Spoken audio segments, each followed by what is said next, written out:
Bakit po? Ha?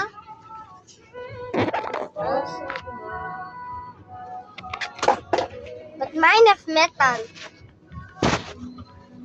Natira mo na sa ano mo, pe.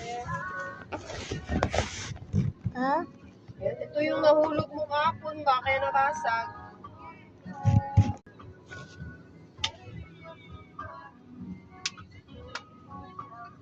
Ayan, tara siya.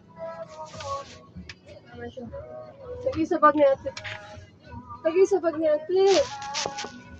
Ilagay sa bag ni ate. Water bag. Eto ba, bote ba? Asan yung kapibara ba? Akin na to yung bag niya! Bobo ka man! Sabi ko ilagay sa lutang bag niya. Akin na yung water bottle. Halika! Hindi yan yung water bottle!